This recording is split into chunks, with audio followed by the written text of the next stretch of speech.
ബിസ്മില്ലാ അൽഹംദുലില്ലാ അസ്സലാത്തു വസ്സലാമു അലാ റസൂലില്ലാഹി സ്വല്ലല്ലാഹു അലൈഹി വസല്ലം. റബ്ബിശ്റഹ് ലി സ്വദ്രി വയസ്സിർ ലി അംരി വഹ്ലുൽ ഉഖ്ദതം മിൻ ലിസാനി യഫ്ഖഹു ഖൗലി.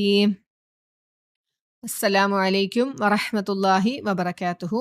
ഇന്ന് നമ്മൾ ഉദ്ദേശിക്കുന്നത് ഖുർആന്റെ അവതരണ പശ്ചാത്തലവും അതിൻ്റെ ക്രോഡീകരണവും അതിനെക്കുറിച്ച് അറിയണം എന്നൊരു അഭിപ്രായം വന്നതുകൊണ്ടാണ് ഇടയിൽ ഇങ്ങനെ ഒരു ഓഡിയോ ചെയ്യാൻ ഉദ്ദേശിച്ചത്. ഇൻഷാ അല്ലാ നബി സല്ലല്ലാഹു അലൈഹി വസല്ലമയുടെ ജനനം മുതൽ നമ്മുടെ കയ്യിലിരിക്കണ ഈ ഖുർആൻ എങ്ങനെ ആയി എന്നുള്ളത് വരെയുള്ള ഏറ്റവും ഷോർട്ടായിട്ടുള്ള ഒരു ഓഡിയോ ആണിത്. അപ്പോൾ ആദ്യം നബി സല്ലല്ലാഹു അലൈഹി വസല്ലമ മക്കയിലാണ് ജനിച്ചത്. അവിടുത്തെ ഏറ്റവും വലിയ ഗോത്രമായ ഖുറൈശ് ഗോത്രത്തിൽ അബ്ദുള്ള ആമിന ദമ്പതികളുടെ പുത്രനായിട്ടാണ് ജനിക്കുന്നത്. നബി സല്ലല്ലാഹു അലൈഹി വസല്ലമ ജനിക്കുന്നതിന് മുമ്പേ മാതാവിൻ്റെ ഉദരത്തിലിരിക്കുമ്പോൾ തന്നെ പിതാവായ അബ്ദുള്ള മരണപ്പെട്ടു. പിന്നീട് നബി സല്ലല്ലാഹു അലൈഹി വസല്ലമ ജനിച്ച് 6 വയസ്സുള്ളപ്പോൾ മാതാവ് ആമിനയും മരണപ്പെടുകയാണ്. അങ്ങനെ അനാഥനായിക്കൊണ്ട് ആണ് ജീവിച്ചത്. അപ്പോൾ വല്ലിപ്പയായ അബ്ദുൽ മുത്തലിബാണ് നബി സല്ലല്ലാഹു അലൈഹി വസല്ലമയുടെ സംരക്ഷണം ഏറ്റെടുത്തത്. അധികം താമസിയാതെ വല്ലിപ്പയും മരണപ്പെട്ടു. പിന്നീട് മൂത്താപ്പയായ അബൂ ത്വാലിബാണ് സംരക്ഷിച്ചിട്ടുള്ളത്. അപ്പോൾ നബി സല്ലല്ലാഹു അലൈഹി വസല്ലമ ജനിക്കുന്ന സമയത്തെ മക്ക എന്ന് പറഞ്ഞിട്ടുണ്ടെങ്കിൽ അവിടെ 2 ടൈപ്പ് ആൾക്കാരുണ്ടായിരുന്നു. ധനികരും കച്ചവടക്കാരുമായ സ്ഥിരതാമസക്കാരും പിന്നെ നാടോടികളായ ഒരു വിഭാഗം. അപ്പോൾ അവർ നാടോടികൾ ആടുകളെ മേയിച്ചുകൊണ്ടും കാലികളെ വളർത്തിയൊക്കെ മരുഭൂമിയിൽ താമസിച്ചു പോന്നു. അവർക്ക് എഴുത്തും വായനയും അറിയുന്ന ആളുകൾ വളരെ കുറവായിരുന്നു മക്കയിൽ. അപ്പോൾ ഈ മക്കക്കാർക്കിടയിൽ കവികൾക്ക് ഭയങ്കര സ്ഥാനവും ബഹുമാനമൊക്കെ കൊടുത്തിട്ടുണ്ടായിരുന്നു. ഈ എഴുത്തും വായനയും അറിയില്ലെങ്കിലും ഇവർ ഈ കവിതകളൊക്കെ ബൈഹാർട്ടാക്കാനായിട്ട് ഭയങ്കര മിടുക്കന്മാരായിരുന്നു. അതിൻ്റെ ട്യൂണും താളമൊക്കെ അനുസരിച്ച് അവർ ബൈഹാർട്ടാക്കാൻ അവർക്ക് നന്നായി സാധിച്ചിരുന്നു. ഈ ഒരു ടൈമിൽ മദ്യപാനം, പലിശ, ചൂതാട്ടം, കൊള്ളാക്രമങ്ങളൊക്കെ നിലനിന്നിരുന്ന ഒരു സമയമാണിത്. ആ കാലഘട്ടത്തിൽ പെൺകുട്ടികൾ ജനിച്ചു കഴിഞ്ഞാൽ അവരതൊരു അപമാനമായിട്ടാണ് കണ്ടിരുന്നത്. അവർ ജനിച്ച ഉടനെ തന്നെ പെൺകുഞ്ഞുങ്ങളെ കുഴിച്ചു മൂടിയിരുന്ന ഒരു കാലഘട്ടം. പിന്നെ അവർ അള്ളാഹുവിനെ അല്ലാണ്ട് ഒരുപാട് നല്ല ആൾക്കാർ, ഇപ്പോൾ മുമ്പ് മരിച്ചു പോയിട്ടുള്ള മഹാന്മാരുടെയൊക്കെ വിഗ്രഹങ്ങൾ ഉണ്ടാക്കി അവരെയും അള്ളാഹുവിനെ ആരാധിക്കും, ഈ വിഗ്രഹങ്ങളെ ആരാധിക്കും. ലാത്ത, ഉസ്സ, മനാത്ത, ഹുബല്, നായില, ഇസാഫ് അങ്ങനെ തുടങ്ങിയ ആരാധനാമൂർത്തികളൊക്കെ അവർക്ക് ഉണ്ടായിരുന്നു. അപ്പം ഈ ഒരു ടൈമിൽ നബി സല്ലല്ലാഹു അലൈഹി വസല്ലമ ജീവിക്കുമ്പോഴും നബി സല്ലല്ലാഹു അലൈഹി വസല്ലമയുടെ സ്വഭാവം ഏറ്റവും സത്യസന്ധനായും ഏറ്റവും നല്ല സ്വഭാവത്തിൻ്റെ ഉടമയുമായിരുന്നു. അതുകൊണ്ട് ആളുകൾക്ക്, മക്കക്കാർക്ക് മുഹമ്മദ് നബി സല്ലല്ലാഹു അലൈഹി വസല്ലമനെ വളരെ ഇഷ്ടമായിരുന്നു.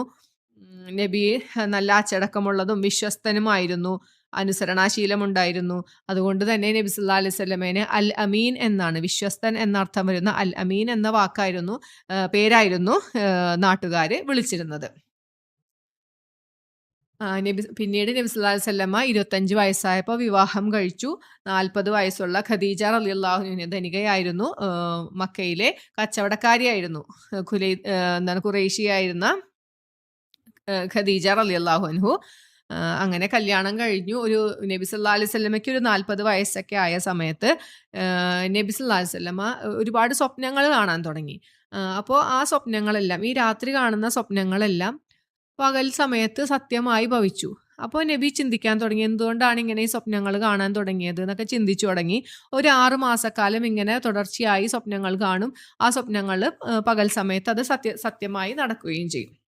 പിന്നീട് അപ്പം നബി സല്ലല്ലാഹു അലൈഹി വസല്ലമ ഒറ്റയ്ക്കിരിക്കാൻ കൂടുതലും ഇഷ്ടപ്പെട്ടു. ആളുകളിൽ നിന്നൊക്കെ മാറിയിരുന്ന് പ്രാർത്ഥിക്കാനും ചിന്തിക്കാനും തുടങ്ങി. അതിനുവേണ്ടി നബി സല്ലല്ലാഹു അലൈഹി വസല്ലമ തിരഞ്ഞെടുത്തത് ജബലുൻ നൂർ എന്ന പർവ്വതത്തിലെ ഹിറാ ഗുഹയിലാണ്. അത് ഈ ജബലുൻ നൂർ ഒരു ദുർഘടം പിടിച്ച വഴിയാണ്, അത്ര എളുപ്പത്തിലൊന്നും അങ്ങോട്ട് ചെന്ന് വെട്ടാൻ പറ്റില്ല. ഈ ഹിറാ ഗുഹയും വളരെ ഇടുങ്ങിയ, ഒരാൾക്ക് മാത്രമൊക്കെ ഇരിക്കാൻ പറ്റിയ ഒരു സൗകര്യമുള്ള ഒരു ഗുഹയായിരുന്നു. അപ്പോൾ നബി സല്ലല്ലാഹു അലൈഹി വസല്ലമ 2-3 ദിവസത്തേക്കുള്ള ഭക്ഷണമൊക്കെ ആയിട്ട് അങ്ങോട്ട് പോകും. അവിടെ ഇരുന്ന് പ്രാർത്ഥനയും ഈ ചിന്തയും ഒക്കെ ആയിട്ടിരുന്ന് പിന്നീട് ഭക്ഷണം തീരുമ്പോൾ വീട്ടിലോട്ട് വരും. അങ്ങനെ കുറച്ച് കാലങ്ങൾ കഴിച്ചുകൂട്ടി. അപ്പോൾ അതിൻ്റെ ഇടയിലാണ് ഒരു ദിവസം പെട്ടെന്ന് ജിബ്രീൽ അലൈഹിസ്സലാം എന്ന മാലാഖ പ്രത്യക്ഷപ്പെടുന്നത്. അപ്പോൾ നബി ഒരിക്കലും അവിടെ ഒരാളെയും പ്രതീക്ഷിക്കണില്ല. അടുത്തൊന്നും ഒരു മനുഷ്യൻ പോലും ഇല്ലാത്തൊരു സമയത്ത് പെട്ടെന്ന് ഒരു നമ്മൾ ഇതുവരെ ജീവിതത്തിൽ കണ്ടിട്ടില്ലാത്തൊരു രൂപം ജിബ്രീൽ അലൈഹിസ്സലാം പ്രത്യക്ഷപ്പെടാൻ നബി സല്ലല്ലാഹു അലൈഹി വസല്ലം ആകെ ഭയപ്പെട്ടു. ജിബ്രീൽ അലൈഹിസ്സലാം വന്നിട്ട് പറഞ്ഞു ഇക്ര എന്നാണ് ആദ്യം തന്നെ പറഞ്ഞത്, നീ വായിക്കുക. അപ്പം നബി തിരിച്ച് റിപ്ലൈ പറഞ്ഞു, എന്താ എനിക്ക് വായിക്കാൻ അറിയില്ല, നബിക്ക് എഴുത്തും വായന അറിയില്ലല്ലോ, ഞാൻ വായിക്കുന്നവനല്ല, എനിക്ക് വായിക്കാൻ അറിയില്ല എന്ന് പറഞ്ഞു. അപ്പോൾ ജിബ്രീൽ അലൈഹിസ്സലാം ആ സമയത്ത് നബി സല്ലല്ലാഹു അലൈഹി വസല്ലമയെ ചേർത്ത് പിടിച്ച് അമർത്തി. എന്നിട്ട് പിന്നെയും പറഞ്ഞു വായിക്കുക. അങ്ങനെ ഇത് 3 പ്രാവശ്യം റിപ്പീറ്റ് ചെയ്തു. നബി തിരിച്ചു പറഞ്ഞത് എന്താ എനിക്ക് വായിക്കാൻ അറിയില്ല എന്ന് തന്നെ മറുപടി പറഞ്ഞു. അപ്പോൾ നബി സല്ലല്ലാഹു അലൈഹി വസല്ലമ ജിബ്രീൽ അലൈഹിസ്സലാം ഖുർആനിലെ ആദ്യത്തെ ആയത്തുകൾ ഓതിക്കൊടുക്കാണ്. ഇഖ്റ ബിസ്മി റബ്ബിക്കല്ലദീ ഖലഖ് ഖലഖൽ ഇൻസാന മിൻ അലഖ് ഇഖ്റ വറബ്ബുകൽ അക്രം അല്ലദീ അല്ലമ ബിൽ ഖലം അല്ലമൽ ഇൻസാന മാ ലം യഅലം. ഈ 5 ആയത്തുകളാണ് അവതരിച്ചത്. അപ്പോൾ എന്താണ് അതിന്റെ അർത്ഥം നോക്കുക. ഇഖ്റ ബിസ്മി റബ്ബിക്കല്ലദീ ഖലഖ് എന്ന് വെച്ചാൽ സൃഷ്ടിച്ചവനായ നിന്റെ രക്ഷിതാവിന്റെ നാമത്തിൽ നീ വായിക്കുക. അപ്പോൾ വായിക്കുക, ഇഖ്റ എന്ന് വെച്ചാൽ വായിക്കുക എന്നാണ് അർത്ഥം. വായിക്കുക എന്ന ഒരു വാക്കോട് കൂടിയാണ് ഖുർആൻ അവതരിക്കുന്നത്. പിന്നെ പറഞ്ഞത് മനുഷ്യനെ അവൻ ഒരു ഭ്രൂണത്തിൽ നിന്നും സൃഷ്ടിച്ചിരിക്കുന്നു. അടുത്ത ആയത്ത് പറഞ്ഞു, നീ വായിക്കുക, നിന്റെ രക്ഷിതാവ് ഏറ്റവും വലിയ ഔദാര്യവാനാകുന്നു. പേന കൊണ്ട് നിന്നെ പഠിപ്പിച്ചവൻ, മനുഷ്യന് അറിയാത്തത് അവൻ പഠിപ്പിച്ചിരിക്കുന്നു. ഇത്രയും ആയത്തുകളാണ് ആദ്യമായി ഖുർആനിൽ അവതരിച്ചത്. അപ്പോൾ പേനയുടെയും അറിവിൻ്റെയും ഒക്കെ ഒരു പ്രാധാന്യം ഇതിൽ നിന്ന് നമുക്ക് മനസ്സിലാക്കാം. ആദ്യം തന്നെ അള്ളാഹു പറഞ്ഞത് വായിക്കുക, വായനയുടെ പ്രാധാന്യവും ഇതിൽ നിന്ന് നമുക്ക് മനസ്സിലാക്കാം. അങ്ങനെ ഈ ആയത്തുകൾ അവതരിച്ചു. നബി സല്ലല്ലാഹു അലൈഹി വസല്ലമ ഇതുവരെ ജീവിതത്തിൽ കണ്ടിട്ടില്ലാത്തൊരു രൂപവും ഒട്ടും പ്രതീക്ഷിക്കാത്തൊരു സമയവും ആയതുകൊണ്ട് നബി ഒരുപാട് പേടിച്ചു. ഒരു തിങ്കളാഴ്ച ദിവസമായിരുന്നു ഇത്. അതൊരു ഹദീസിൽ നബി സല്ലല്ലാഹു അലൈഹി വസല്ലമ പറയുന്നുണ്ട്, ഞാൻ ജനിച്ചതും എന്നെ നബി അയക്കിയതും എനിക്ക് ഖുർആൻ അവതരിച്ചതും ഒരു തിങ്കളാഴ്ചയായിരുന്നു എന്ന് പറയുന്നുണ്ട്. അങ്ങനെ നബി സല്ലല്ലാഹു അലൈഹി വസല്ലമ പേടിച്ച് വേഗം വീട്ടിലോട്ട് പോയി. ഈ ജിബ്രീൽ അലൈഹിസ്സലാം എന്താണ് ഇങ്ങനെ ആലിംഗനം ചെയ്തപ്പോൾ നബി സല്ലല്ലാഹു അലൈഹി വസല്ലമയ്ക്ക് നല്ല വേദനയും ഉണ്ടായിരുന്നു. അപ്പോൾ പേടിച്ചുകൊണ്ട് വേഗം ഭാര്യയായ ഖദീജ റളിയല്ലാഹു അൻഹയുടെ അടുത്തേക്ക് ഓടിപ്പോയി.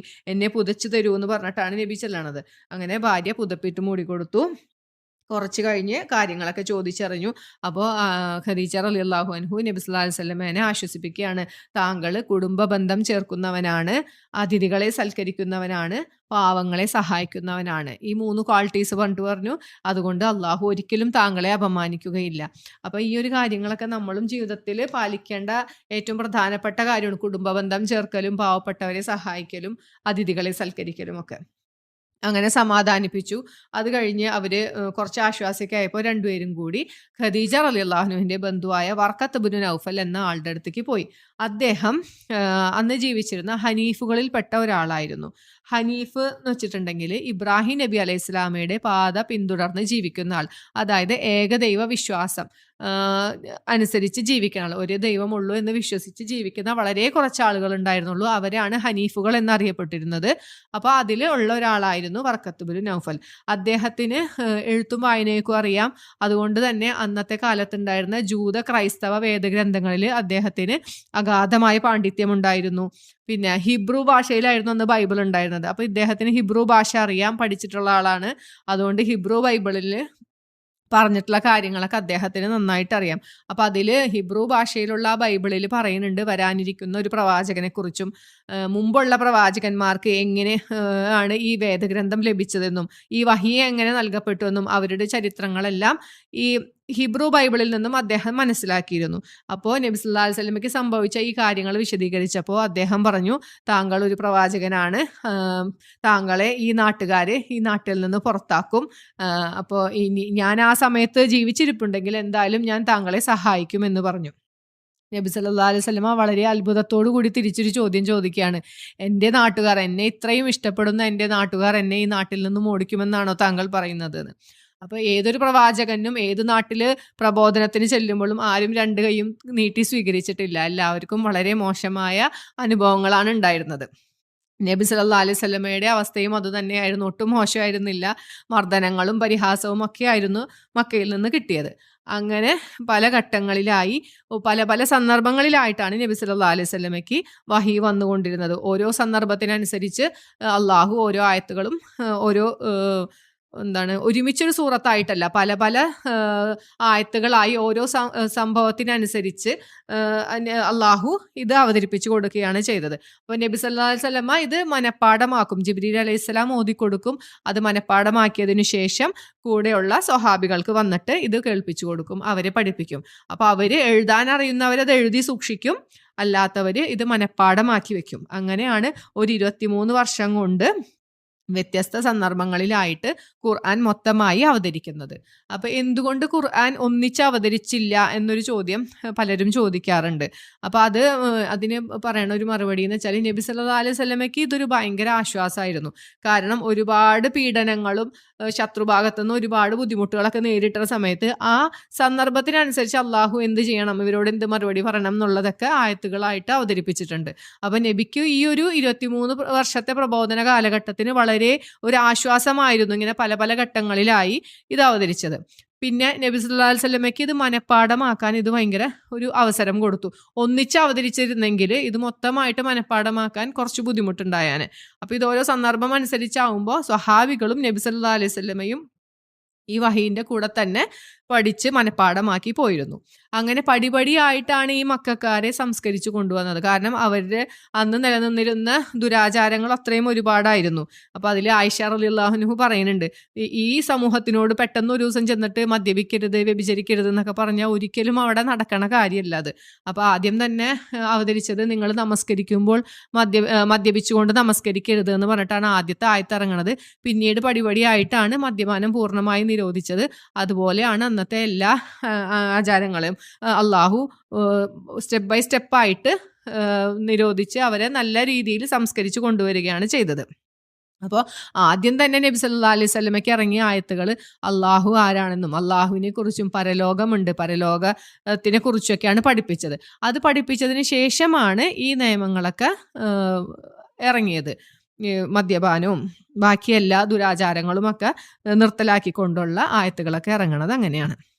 അങ്ങനെ നബി സല്ലല്ലാഹു അലൈഹി വസല്ലമ ഓതിക്കൊടുത്ത ഈ ആയത്തുകൾ സ്വഹാബികൾ മനഃപ്പാഠമാക്കുകയും തുകലുകളിലും പലകകളിലും കല്ലുകളിലും ഒക്കെ ഇവർ രേഖപ്പെടുത്തി വെച്ചു. അങ്ങനെ നബി സല്ലല്ലാഹു അലൈഹി വസല്ലമ വഫാത്താവുന്നത് വരെ, അതായത് മരിക്കുന്നത് വരെ ഇങ്ങനൊരു ഗ്രന്ഥരൂപത്തിൽ ഖുർആൻ ഉണ്ടായിരുന്നില്ല. നബി സല്ലല്ലാഹു അലൈഹി വസല്ലമ മരണപ്പെട്ട് കഴിഞ്ഞിട്ട് ഉള്ള യുദ്ധമായിരുന്നു യമാമ യുദ്ധം. ആ യമാമ യുദ്ധത്തിൽ ഒരുപാട് സ്വഹാബികൾ മരണപ്പെട്ടു. ഖുർആൻ മനഃപ്പാഠമാക്കിയ സ്വഹാബികൾ മരണപ്പെട്ടു. അപ്പോൾ അബൂബക്കർ റളിയല്ലാഹു അൻഹുവിൻ്റെ കാലഘട്ടത്തായിരുന്നു അത്.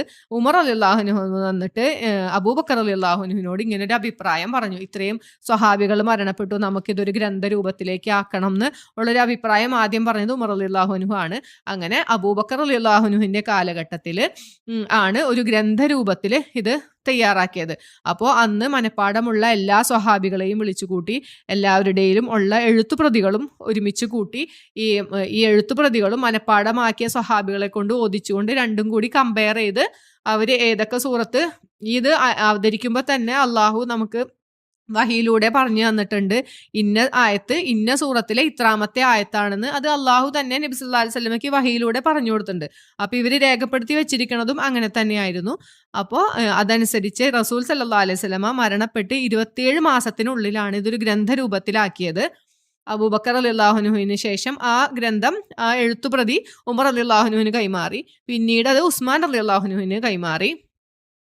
ഉസ്മാൻ റളിയല്ലാഹുവിൻ്റെ കാലത്ത് ഒരുപാട് പ്രദേശങ്ങളിലേക്ക് ഇസ്ലാം പ്രചരിച്ചു. അപ്പോൾ ആ സമയത്ത് പല സ്ഥലത്തും പലതരത്തിൽ ഖുർആൻ ഓതുന്നതായിട്ട് ശ്രദ്ധയിൽപ്പെട്ടു. അപ്പോൾ ഉസ്മാൻ റളിയല്ലാഹു ആണ് ഇതിൻ്റെ 7 കോപ്പികൾ എടുക്കുകയും അത് പ്രചരിപ്പിച്ചതും എല്ലാ നാട്ടിലേക്കും എത്തിക്കുകയും ചെയ്തത്. അങ്ങനെയാണ് 2 ചട്ടകൾക്കുള്ളിലായി നമ്മുടെ കയ്യിലിരിക്കണ ഈ ഖുർആൻ രൂപത്തിലായിട്ട് നമുക്ക് കിട്ടിയിട്ടുള്ളത്. അപ്പോൾ അന്ന് എഴുതി വെച്ച എഴുത്തുപ്രതിയുടെ സെയിം കോപ്പി തന്നെയാണ് ഇപ്പോഴും നമ്മുടെ ഉള്ളത്. അപ്പോൾ ഇതിൽ ടോട്ടൽ 114 സൂറത്തുകളാണ് 30 ജുസുകളായിട്ട്, 30 മോഡ്യൂൾസ് എന്ന് പറയാം. 30 മോഡ്യൂൾസിൽ 114 ചാപ്റ്റേഴ്സ് ആയിട്ട്. അപ്പോൾ അതിൽ ഏത് സൂറത്ത് ആദ്യം വേണമെന്നും അതിൻ്റെ പേരെന്തായിരിക്കണമെന്നും എല്ലാം അള്ളാഹു തന്നെയാണ് പറഞ്ഞു കൊടുത്തിട്ടുള്ളത്. ആ ഒരു ഓർഡറിൽ തന്നെയാണ് ഇപ്പോഴും നമ്മുടെ കയ്യിലുള്ള ഖുർആൻ ഇരിക്കുന്നത്. അപ്പോൾ അങ്ങനെയാണ് ഖുർആൻ്റെ അവതരണവും ക്രോഡീകരണവും ഉണ്ടായിട്ടുള്ളത്. അപ്പോൾ ഇൻഷാ അല്ലാഹ് നമ്മൾ ഓരോ ഓഡിയോയിലും ഓരോ പേജിൻ്റെ അർത്ഥം മനസ്സിലാക്കണം എന്നാണ് ഉദ്ദേശിക്കുന്നത്. നമ്മൾ ഓതുമ്പോൾ എന്താണ് അള്ളാഹു നമ്മളോട് സംസാരിച്ചിരിക്കണമെന്ന് അറിയാണ്ട് വെറുതെ പാരായണം ചെയ്യണതിൽ അർത്ഥമില്ല. നമ്മൾ ചെല്ലുമ്പോൾ പടച്ചോൻ ഇത്ര കാലം ആയുസ് കിട്ടിയിട്ട് അള്ളാഹു എന്താണ്, ഞാൻ നിങ്ങളോട് എന്താണ് സംസാരിച്ചത് എന്ന് നിങ്ങൾ അറിഞ്ഞിട്ടുണ്ടോ എന്ന് ചോദിച്ചാൽ നമുക്ക് പറയാനൊരു ഉത്തരം ഉണ്ടായിരിക്കണം. അപ്പോൾ നമുക്ക് ഓരോ പേജുകളായിട്ട് പഠിക്കാം ഇൻഷാ അല്ലാഹ്. അർത്ഥം നമ്മൾ വെറുതെ ഒരു സെന്റൻസിന്റെ അർത്ഥമായിട്ട് പഠിക്കാൻ നമുക്ക് എളുപ്പമല്ല എന്നല്ല, അത് നമുക്ക് അതിനേലും ഉപകാരം വേർഡ് മീനിങ് ആയിട്ട് പഠിക്കണതാണ്. അപ്പോൾ നമ്മളൊരു വേർഡ് മീനിങ് ആയിട്ട് ഇൻഷാ അല്ലാഹ് നമുക്ക് ഓരോ പേജുകളായിട്ട് പഠിക്കാം. എല്ലാവർക്കും അർത്ഥം മനസ്സിലാക്കിക്കൊണ്ട്, ഓതുന്ന ആയത്തുകളുടെ അർത്ഥം മനസ്സിലാക്കിക്കൊണ്ട് ഓതാൻ അള്ളാഹു എല്ലാവരെയും സഹായിക്കട്ടെ. ആമീൻ. അസ്സലാമു അലൈക്കും വറഹ്മത്തുള്ളാഹി വബറകാതുഹു. സുബ്ഹാനകല്ലാഹുമ്മ വബിഹംദിക അഷ്ഹദു അൻ ലാ ഇലാഹ ഇല്ലാ അൻത അസ്തഗ്ഫിറുക വഅതൂബു ഇലൈക്.